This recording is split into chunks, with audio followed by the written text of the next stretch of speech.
بسم اللہ الرحمن الرحیم۔ آج کے سبق میں خاص طور پر ضمیر کی مشق ہے۔ ضمیر کیا چیز ہے، اس کو سمجھنا نہایت ضروری ہے۔ عام طور پر گفتگو میں متکلم اپنا نام لے کر بات نہیں کرتا ہے۔ مثلاً زید اگر کسی سے بات کر رہا ہے تو اپنے کسی کام کا ذکر کرتے وقت یہ نہیں کہتا کہ زید نے فلاں کام کیا، بلکہ کہتا ہے کہ میں نے فلاں کام کیا۔ اسی طرح مخاطب کا نام نہیں لیا جاتا، بلکہ کہا جاتا ہے کہ آپ نے یا تم نے یا تو نے فلاں کام کیا۔ مثلاً آپ زید سے گفتگو کر رہے ہیں تو زید سے گفتگو کرتے وقت یوں نہیں کہتے ہیں کہ زید نے فلاں کام کیا،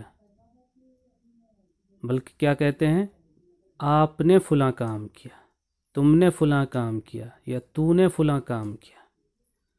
اگر کسی ایسے شخص کے بارے میں گفتگو ہو رہی ہو جو غائب ہو تو ایک بار اس کا نام آ جائے تو بار بار اس کا نام نہیں لیا جاتا، بلکہ ایسے الفاظ استعمال کیے جاتے ہیں جن سے واضح طور پر وہی شخص مراد ہوتا ہے۔ مثلاً زید نے جمعرات کے دن غیر حاضری کی۔ جب اس سے غائب ہونے کا سبب پوچھا تو وہ خاموش رہا۔ تو اس جملے میں لفظ اس اور وہ کا جو ذکر ہے کافی ہے، زید کا نام دوبارہ لینے کی ضرورت نہیں ہے۔ یعنی یوں نہیں کہیں گے کہ زید نے جمعرات کے دن غیر حاضری کی، یہاں تک تو ٹھیک ہے۔ اب آگے جب اس سے غائب ہونے کا سبب پوچھا تو اس سے کے بجائے یوں نہیں کہا جائے گا جب زید سے غائب ہونے کا سبب پوچھا تو زید خاموش رہا۔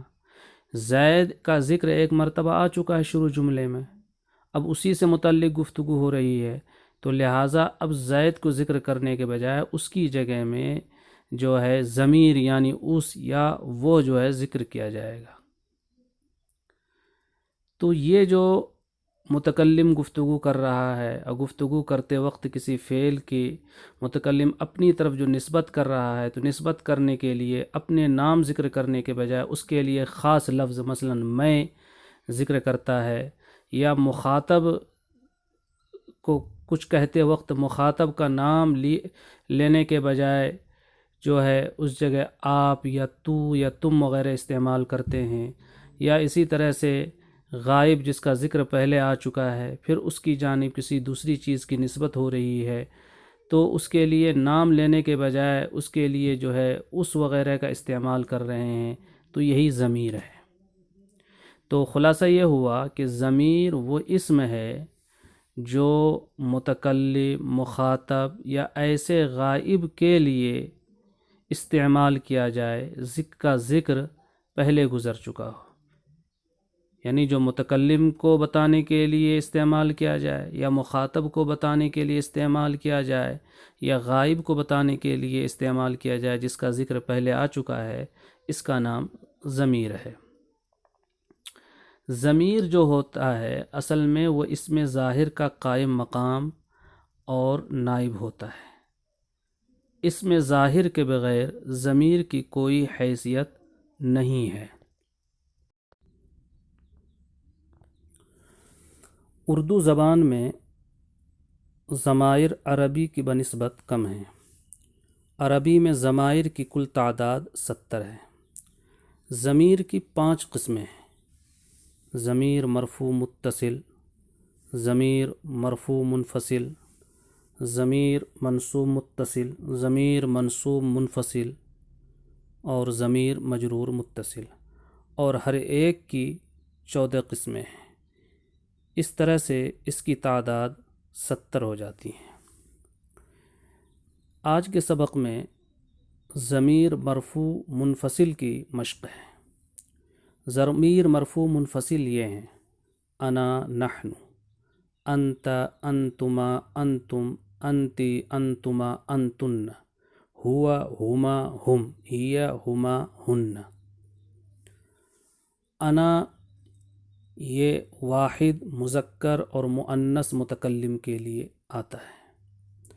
نحن تثنیہ مذکر اور مؤنث متکلم کے لیے، اسی طرح سے جمع مذکر مؤنث متکلم کے لیے آتا ہے۔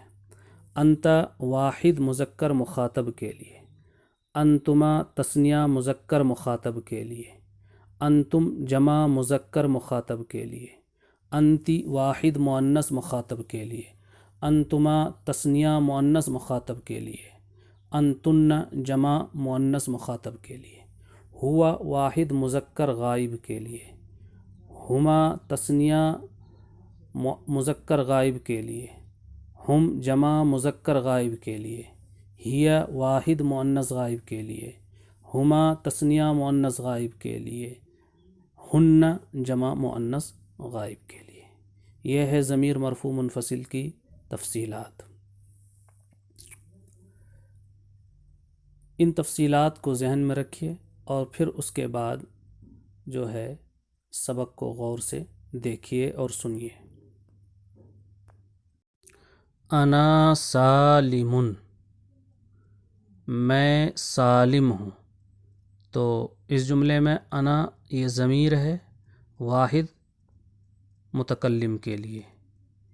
انا فریدۃ، میں فریدہ ہوں۔ پہلے جملے میں انا کے ساتھ سالم لایا گیا جو مذکر کا نام ہے، اور دوسرے جملے میں انا کے ساتھ فریدہ لایا گیا جو عورت کا نام ہے۔ تو اس سے معلوم ہوا کہ انا کا استعمال مذکر اور مؤنث دونوں ہی کے لیے ہوتا ہے۔ نحن سالم و محمد، ہم دونوں سالم اور محمد ہیں۔ نحن کے ساتھ سالم اور محمد کو لایا گیا جو دو شخص کے نام ہیں اور یہ دونوں مذکر ہیں، تو پتہ چلا کہ نحن یہ تثنیہ مذکر متکلم کے لیے آتا ہے۔ نحن آمنۃ و رقیۃ، ہم آمنہ اور رقیہ ہیں۔ اس سے معلوم ہوا کہ نحن تثنیہ مؤنث متکلم کے لیے بھی آتا ہے۔ نحن سالم و محمد و اسماعیل، ہم سالم اور محمد اور اسماعیل ہیں۔ اس میں نحنوں کے ساتھ تین ناموں کو ذکر کیا گیا، سالم، محمد اور اسماعیل، یہ بتانے کے لیے کہ نحن جمع مذکر متکلم کے لیے بھی استعمال ہوتا ہے۔ نحن عائشۃ و فاطمۃ و نبیلۃ، ہم عائشہ اور فاطمہ اور نبیلہ ہیں۔ اس میں نحن کے ساتھ تین عورتوں کے نام ذکر کیے گئے۔ اس سے معلوم ہوا کہ نحن کا استعمال جمع مؤنث متکلم کے لیے بھی ہوتا ہے۔ تو خلاصہ یہ ہے کہ انا یہ واحد مذکر متکلم اور واحد مؤنث متکلم دونوں کے لیے ہوتا ہے، اور نحن تثنیہ مذکر متکلم اور تثنیہ مؤنث متکلم اور جمع مذکر متکلم اور جمع مؤنث متکلم، ان چاروں چیزوں کے لیے آتا ہے۔ انت ابراہیم، تم ابراہیم ہو۔ انت یہ واحد مذکر مخاطب کے لیے آتا ہے۔ انتی سمیرۃ، تم سمیرہ ہو۔ انتی واحد مؤنث مخاطب کے لیے آتا ہے۔ انتما نبیل و فرید، تم دونوں نبیل اور فرید ہو۔ انتما سعاد و سمیرۃ، تم دونوں سعاد اور سمیرہ ہو۔ انتما یہ تثنیہ مذکر مخاطب کے لیے اور تثنیہ مؤنث مخاطب کے لیے دونوں ہی کے لیے آتا ہے، یعنی مؤنث اور مذکر دونوں کے درمیان انتما مشترک ہے۔ انتم نبیل و فرید و کریم، تم سب نبیل اور فرید اور کریم ہو۔ یہ انتم جمع مذکر مخاطب کے ساتھ خاص ہے۔ انتن سعاد و سمیرۃ و سلمہ، تم سب سعاد اور سمیرہ اور سلمہ ہو۔ انتن یہ جمع مؤنث مخاطب کے ساتھ خاص ہے۔ ہوا راشد، وہ راشد ہے۔